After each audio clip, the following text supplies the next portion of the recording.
Good morning, anyone who happens to view this later or join while I'm speaking. We started late today. That's my fault, but then again, don't really feel any shame. Uh, I had a late night at work.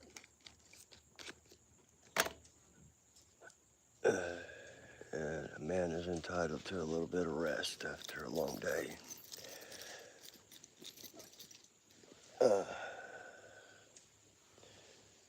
In any case, we're going to be continuing talking about the book of Daniel.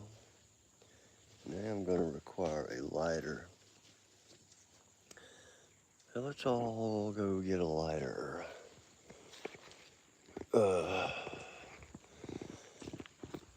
And yes, I probably look and sound as if I've just woken up.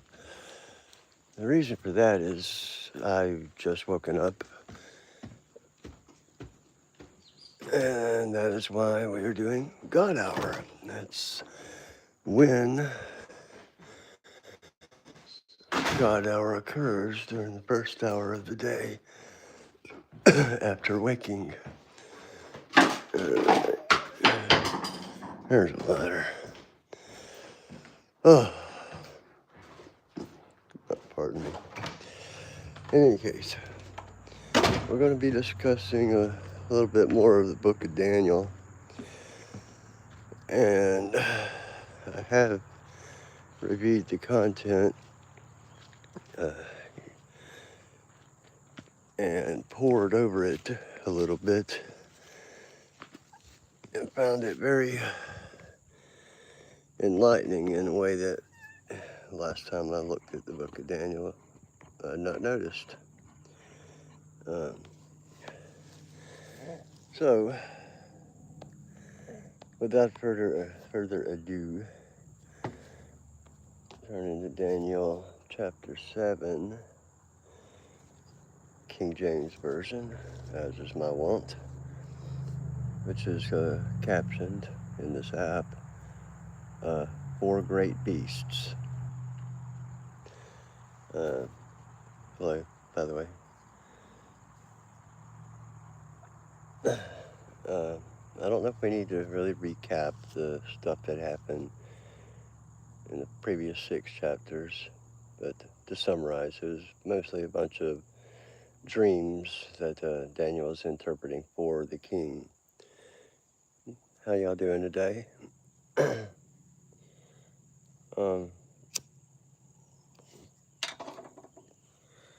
Now, we talked about King Nebuchadnezzar and his son.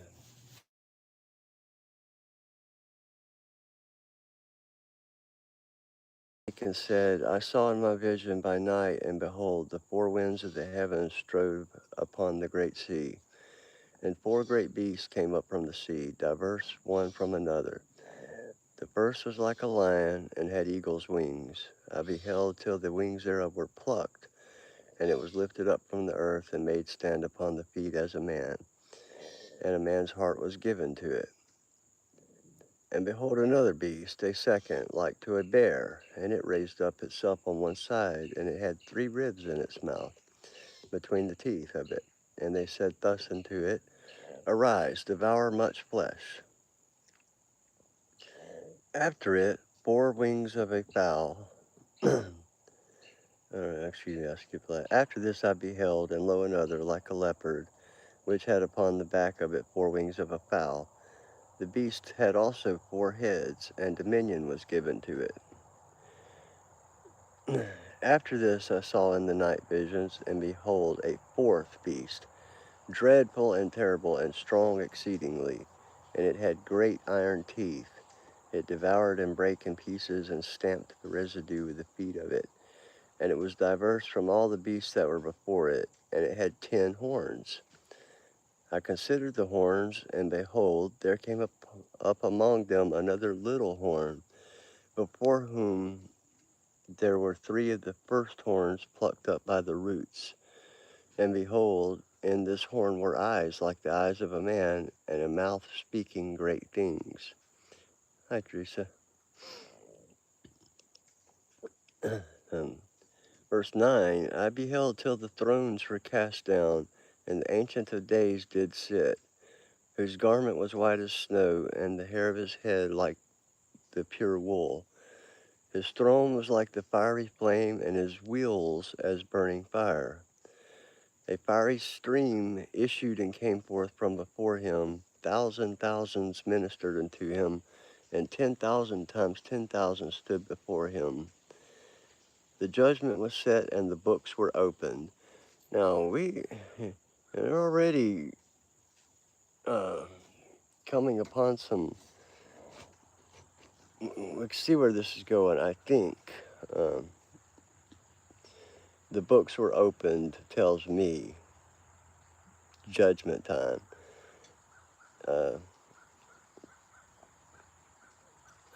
But moving along, I beheld then, because of the voice of the great words which the horn spake, I beheld even till the beast was slain, and his body destroyed and given to the burning flame. As concerning the rest of the beasts, they had their dominion taken away, yet their lives were prolonged for a season and time.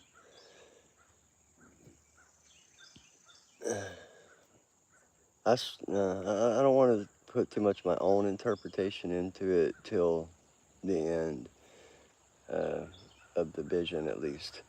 Dream, whatever you want to call it. Verse 13, I saw in the night visions, and behold, one like the Son of Man came with the clouds of heaven, and came to the Ancient of Days, and they brought him near before him. And there was given him dominion and glory and a kingdom, that all people, nations, and languages should serve him. His dominion is an everlasting dominion which shall not pass away, and his kingdom that which shall not be destroyed.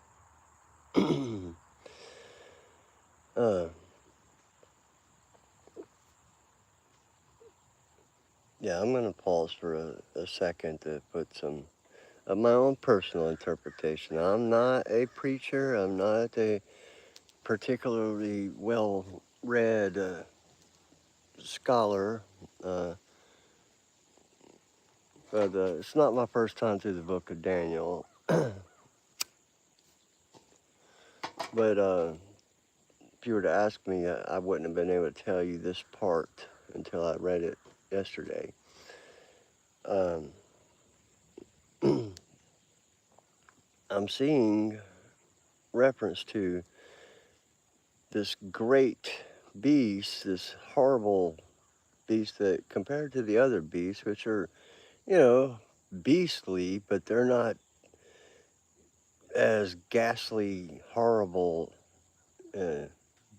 as this fourth beast, um, which is destroyed. The other 3 beasts, they had their dominion taken away, but their lives were prolonged. But this fourth beast, I believe, that represents our current kingdom, if you will, but that's our current empire of government and everything else. It is big, much bigger than it has been in the past. I'm not talking about America in particular, but the world has become small. You guys that are on the internet, 20, 30 years ago, it was just, it was hard to communicate with anyone that far away, even though we had the internet. But 50 years ago, or even longer than that, internet's been around 50 years at least. It was in the late 60s, I believe, that DARPANET came about. In any case, it's now possible to talk to someone on the entire other side of the planet in a matter of milliseconds. get a message over there in less than a second. Uh, and I'm seeing that this is the last great kingdom or world society that is going to be. It's grosser, I mean, more disgusting than the things that came before it. I mean, there was some disgusting stuff, don't get me wrong, in the past, but we do live in an age of total disregard for what's right. I mean, we heard about the story of the man that broke in and killed a 6-year-old boy or 5-year-old boy. The kid's name was Logan. It's maybe I'm drawing a blank on his age, but he was 5 or 6. A stranger just broke into some stranger's house and killed a little boy. Um, and then we got the whole LGBT and all that stuff going on, uh, mocking the sacrament of marriage. Um, we got this abortion.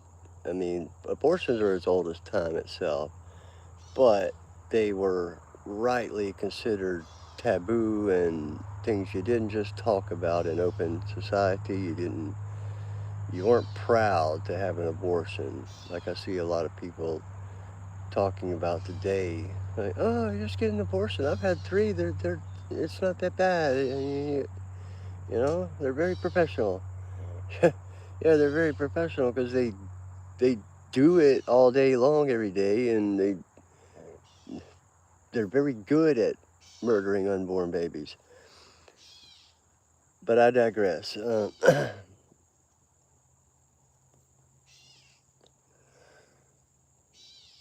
Let's move along a little bit because there's still a lot of stuff going on here that I haven't gotten to yet.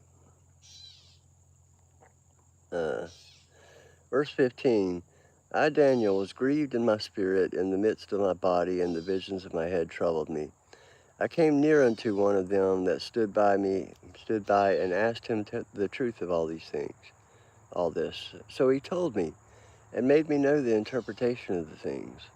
These great beasts, which are 4 kings, which shall arise out of the earth. But the saints of the Most High shall take the kingdom, and possess the kingdom forever, even forever and ever.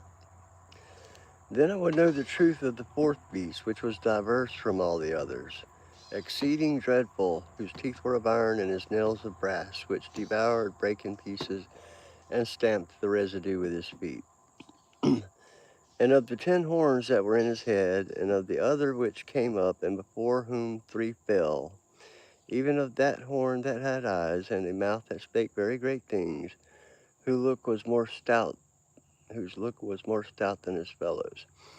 I beheld, and the same horn made war with the saints, and prevailed against them, until the Ancient of Days came, and judgment was given to the saints of the Most High.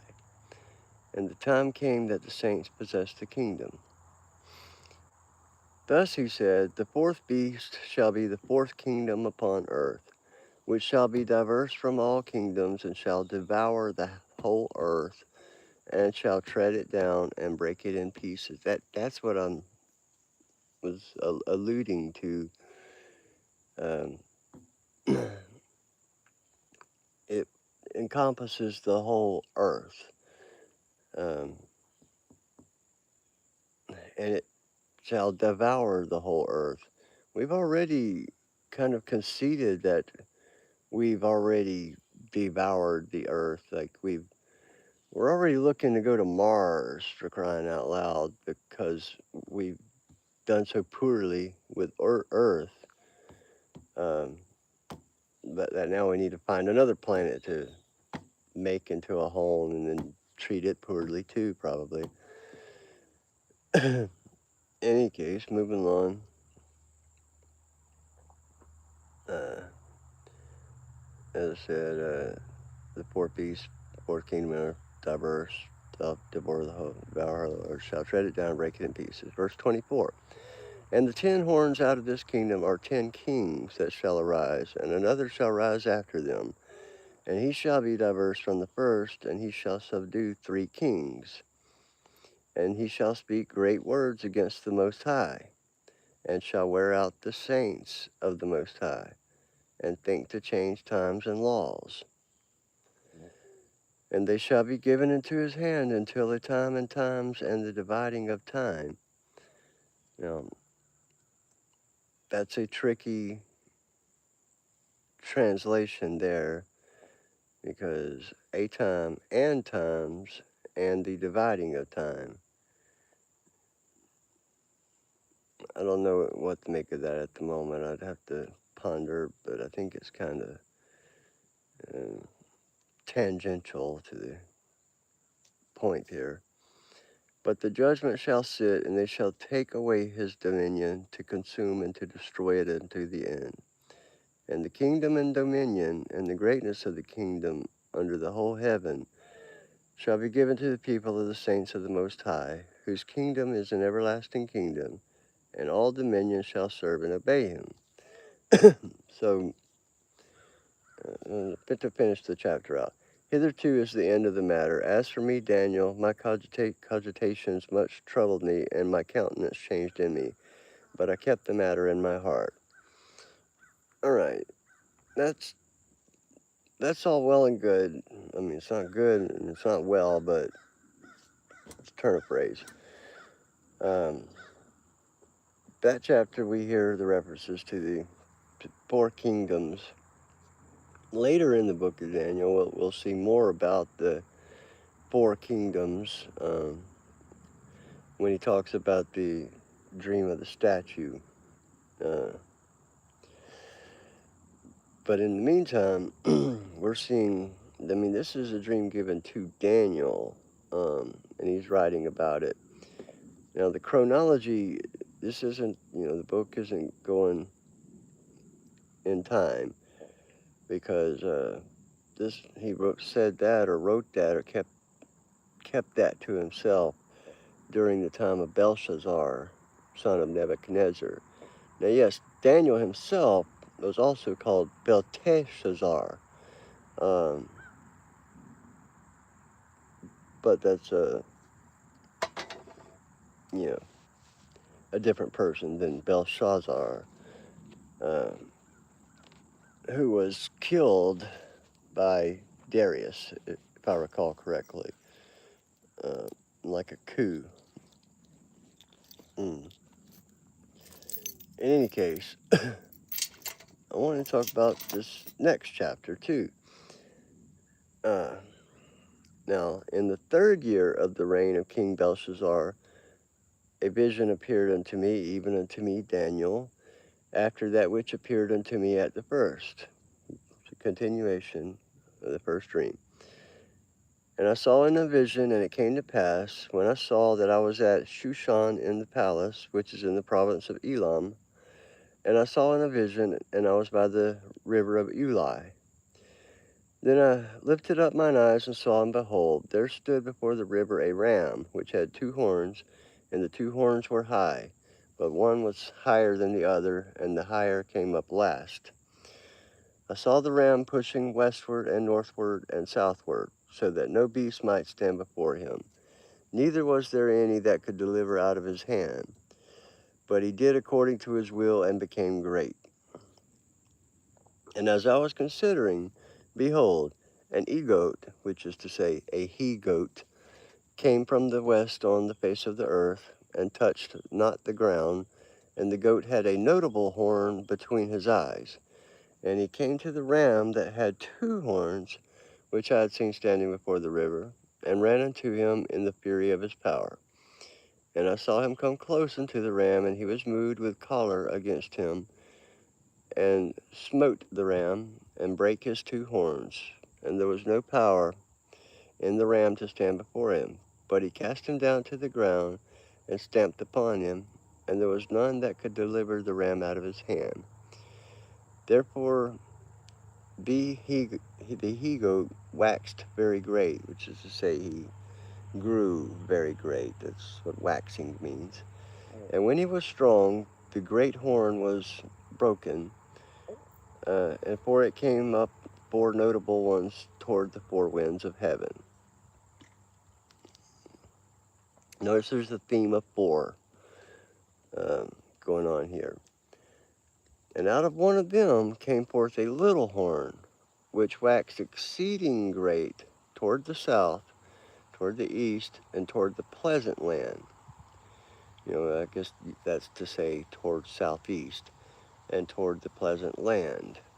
Uh, Maybe that's Jerusalem, presumably. Uh, and it waxed great even to the host of heaven, and it cast down some of the host and of the stars to the ground, and stamped upon them. Yea, he magnified himself even to the prince of the host, and by him the daily sacrifice was taken away, and the place of his sanctuary was cast down. And an host, that's to say, and a host, was given him against the daily sacrifice by reason of transgression, and it cast down the truth to the ground, and it practiced and prospered. Then I heard one saint speaking, and another saint said unto that certain saint which spake, How long shall be the vision concerning the daily sacrifice and the transgression of desolation, to give both the sanctuary and the host to be trodden under foot? And he said unto me, Unto 2,300 days. Then shall the sanctuary be cleansed. Now, 2,300 days. Well, let's see. 2,000, it's like 6 years. 300 days, it's like 7 years, okay? 7 years. We have heard references to 7 years being a tribulation. The length of the tribulation when it comes. We're not going to dig into it at this second. Let's continue on with Daniel's dream. Verse 15, And it came to pass, when even I, Daniel, had seen the vision and sought for the meaning, then behold, there stood before me as the appearance of a man. And I heard a man's voice between the banks of Ulai, which called and said, Gabriel, make this man to understand the vision. Interesting. So he came near where I stood, and when he came, I was afraid and fell upon my face. But he said unto me, Understand, O son of man, for at the time of the end shall be the vision. Now, translation aside, we would probably reverse that to say, the vision is the end of time. But be that as it may, that's just my own idiotic redneck from Alabama reading the book and making sense of it. Verse 18, Now as he was speaking with me, I was in a deep sleep on my face toward the ground. But he touched me and set me upright. And he said, Behold, I will make thee know what shall be in the last end of the indignation. For at the time appointed the end shall be. The ram which thou sawest having two horns are the kings of Media and Persia. And the rough goat is the king of Grecia. And the great horn that is between his eyes is the first king. Now that being broken, whereas four stood up for it, 4 kingdoms shall stand up out of the nation, but not in his power. And in the latter time of their kingdom, when the transgressors are come to the full, a king of fierce countenance and understanding dark sentences shall stand up, and his power shall be mighty, but not by his own power. And he shall destroy wonderfully, and shall prosper and practice, and shall destroy the mighty and the holy people. And through his policy also he shall cause craft to prosper in his hand, and he shall magnify himself in his heart, and by peace shall destroy many. He shall also stand up against the prince of princes, but he shall be broken without hand. And the vision of the evening and the morning which was told is true. Wherefore shut thou up the vision, for it shall be for many days. And I, Daniel, fainted and was sick certain days. Afterward I rose up and did the king's business. And I was astonished at the vision, but none understood it. Okay, that's our Daniel 7 and 8. And I'm interpreting this like literally our present state of life or civilization um, as a whole.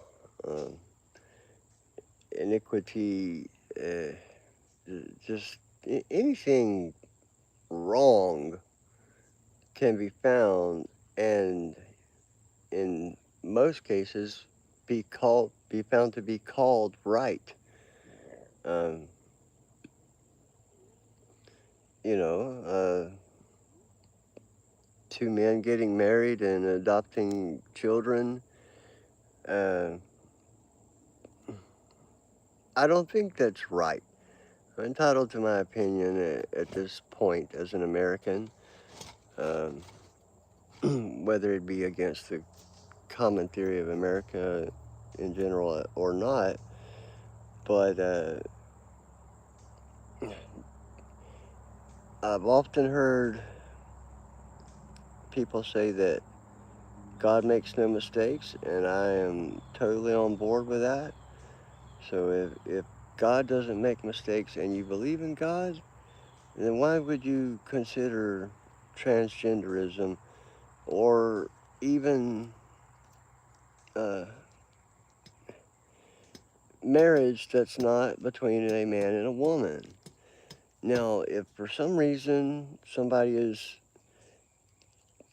born gay or environmentally conditioned to be gay to the point where he truly cannot feel love for a woman, uh,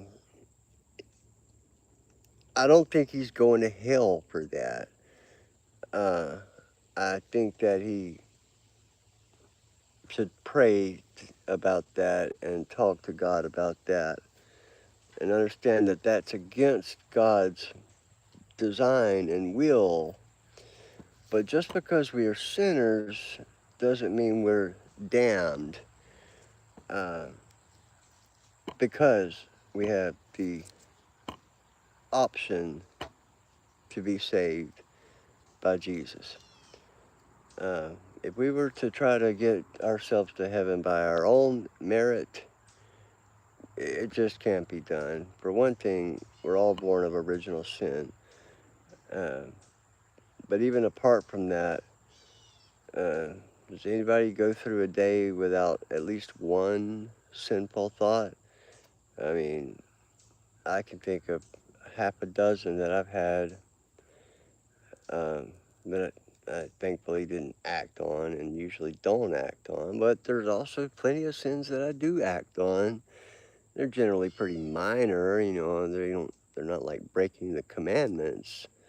Um, but, I don't think there was a commandment that said, thou shalt not vape, and so on. Uh, but I'm not trying to put any emphasis on me. This hour is for God. That's why I do this every morning. And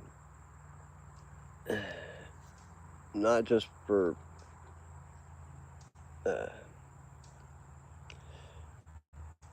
for an audience. Actually, I'm not even seeing if there is an audience at this point. Or talking these things out loud has been a very positive way I found to start my day. Reading them is one thing, thinking about them is another thing, and hearing yourself talk about them I found to be another beneficial thing. Um, so doing all that at the same time, talking, thinking, and listening, or reading, thinking, talking, uh, makes these things hit home a lot better than when I've just read the Bible and said, okay, got that. Actually don't. So I can go back to the very same chapters and find brand new stuff in it that I wasn't expecting. If you had asked me 4 days ago, I would have said, yes, I know the book of Daniel very well. My Bible study group did it all the way through, chapter by chapter. I should know it cold, but I did know about the first 4 chapters or so, 5, maybe even 6. But 7 and 8 stood out to me here that I had not properly made note of. Now, we're not going to move on to Daniel 9 today, and 10, we'll probably just do them tomorrow. Finding 2 chapters a day is about ideal. That means we'll be doing Daniel for 2 more days. 9 and 10 tomorrow, 11 and 12 after that. And then I think I'm going to try to do a recap of all of the book of Daniel.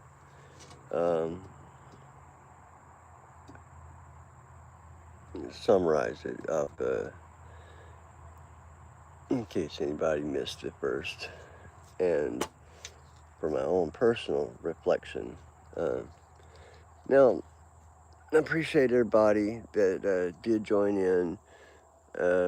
This was a late God hour. I got up late. I'm sorry. But I don't have to be at work until late. And whatever.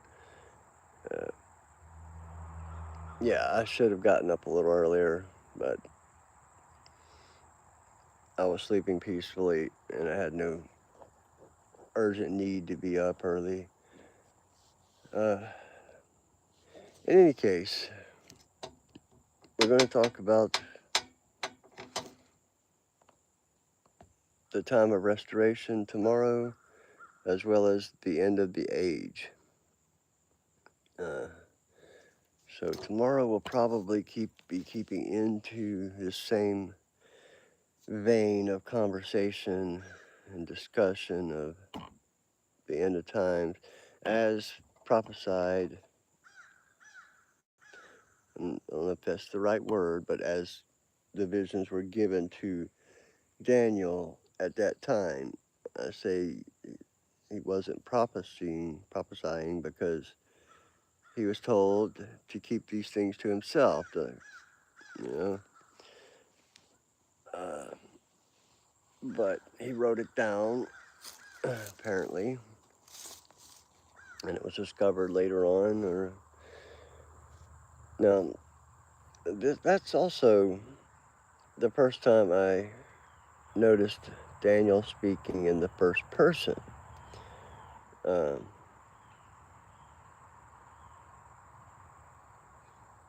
Yeah, in Daniel 7, it's the first time Daniel said, I saw. And until this point, it's been a narrative of what Daniel said to the king and so forth. But in any case, thank you all. I appreciate the likes. 8 a.m. is the intended time for God Hour. I hope to see you there in the morning. God bless you all. Have a great day and be seeing you soon.